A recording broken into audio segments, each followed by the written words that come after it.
This is the best air purifier you can buy.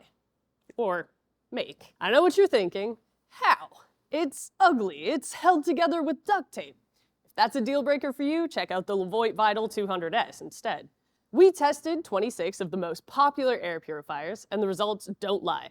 This DIY cube of filters beats out sleek Dysons, portable Levoits, and much prettier boxes of filters. If you want to find out why, stick around.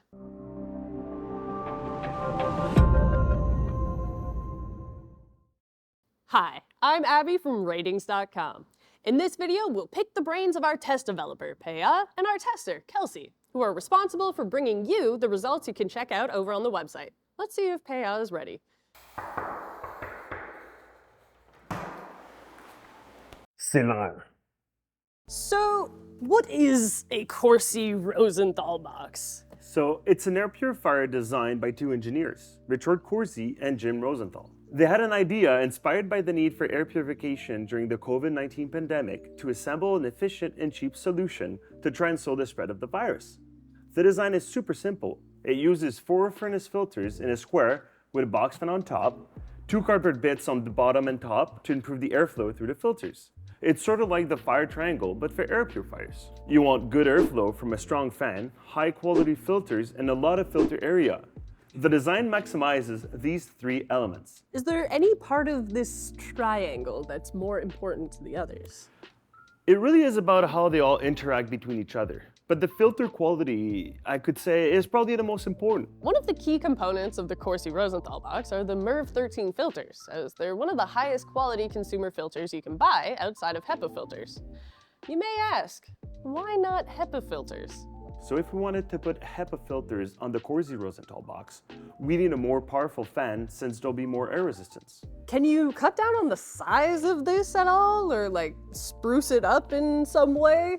You can build one with a single filter in the same box, but there's a pretty big drop in performance. You can buy a smaller fan and smaller sized filters, but again, it won't be as effective since there's just less filter area.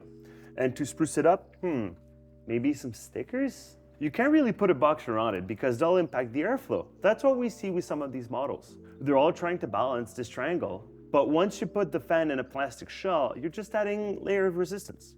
One thing these manufactured models have over the Corsi-Rosenthal box are different types of filters. So, for example, carbon or a formaldehyde filter. But do they actually do anything? They're good against smell and VOCs, but most consumer air purifiers don't have enough carbon in them to really do much with VOCs. You need a whole lot of it to have an impact. And most of the popular air purifiers contain only a couple of grams. Absolutely not enough to have an impact. We do not test for VOCs because we don't have instruments that would tell us every gases that we're measuring. It's only telling us the TVOCs, and it kind of goes against our values of transparency.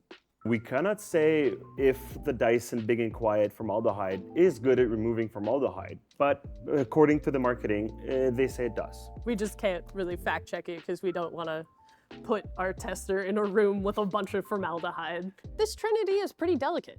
An air purifier with a strong fan and thin porous filters won't perform as well as a more balanced unit. Likewise, an air purifier with a weak fan and dense, thick filters won't have enough airflow to pull the air through the filter, which is what we see with the Dyson bladeless models. What's funny about them is that they're excellent fans. The air that's coming out is pretty breezy, but as air purifiers, they really suck. The output is 5 times higher than the intake because the design has this plain wing shape. The shape creates a lower pressure area inside the oval, while behind and around the oval, there's a higher pressure area. This pressure differential increases airflow through the oval, explaining the stiff breeze you feel in front. Although it's a cool design that generates a lot of air movement, most of the air doesn't go through the filters, and we can see it in our results. Indeed we can. Compared to the Corsi's steep plummet into purity, the Dyson Hot and Cool Link HPO2 has a more gradual slope and doesn't get nearly as close to zero as the Corsi does. But to fully understand what our results are showing, we should understand how we got them. To do that, we need to talk to Kelsey.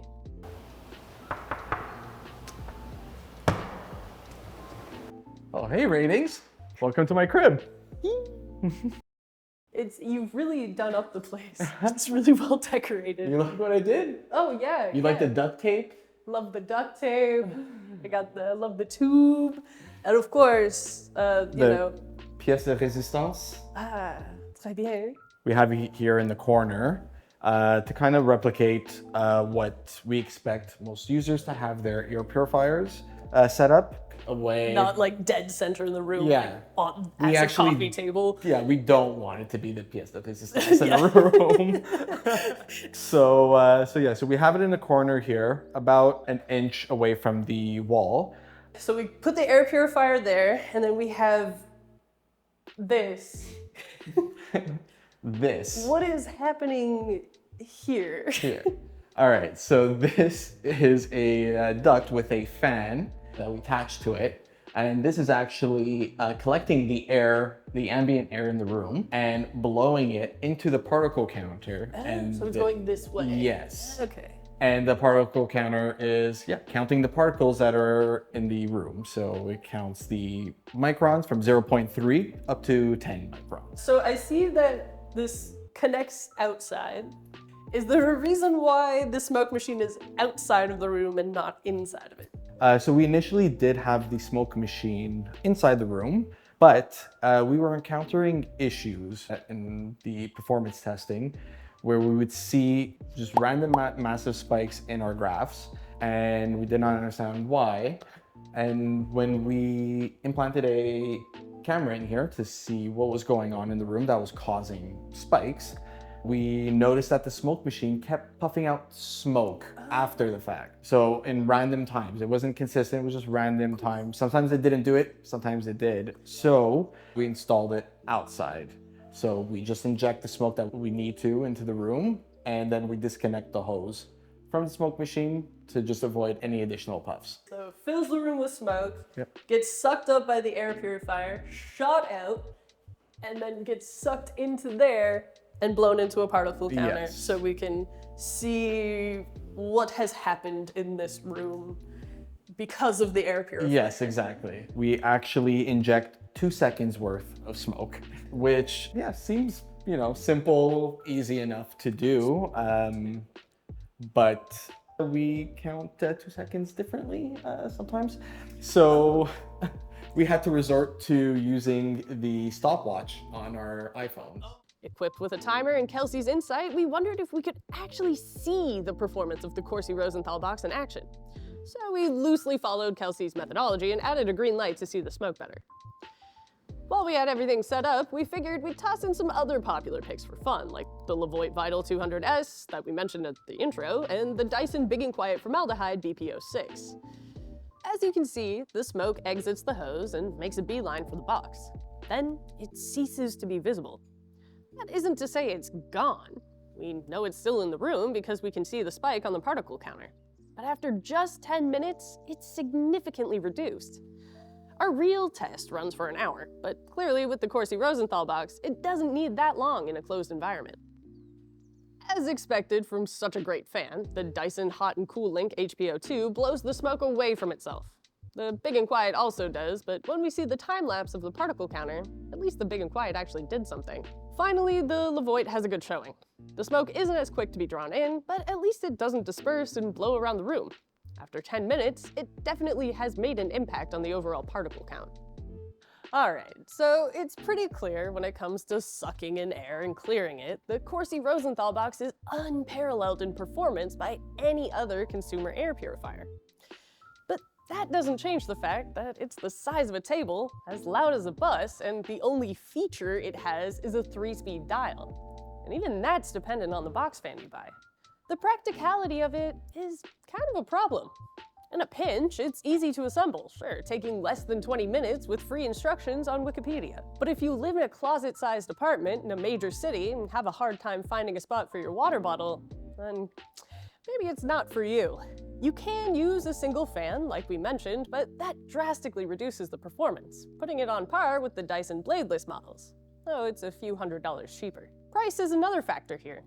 All in, the Corsi-Rosenthal box can cost you anywhere from $150 to $200. Now, for the best and most efficient air purification you can get, that's a really good deal. But you're losing out on some quality of life features. The Levoit Vital 200S retails for under $200 at the time of this video. And for the same price, sure, you're getting reduced performance, but you have a built-in air quality sensor, a timer function, and it's compact and quiet, making it a much better option for a bedroom or small living space. At the end of the day, our goal is to provide you with insights into the products that you won't get from the marketing or other reviews. While we've done our best to cover the most important aspects of a product, we want to hear more from you. Is our air purifier test bench crystal clear or a bit foggy still? Go check it out over on our website and drop us a comment in our forums. Until next time, I'm Abby from RTINGS.com, where we help you find the best air purifier for your needs. Always ready. It's good? Well, thank you for showing us your sick frid. This, if I saw this on Zillow, I'd be pretty excited. I'd be pretty stoked about this place. Yeah.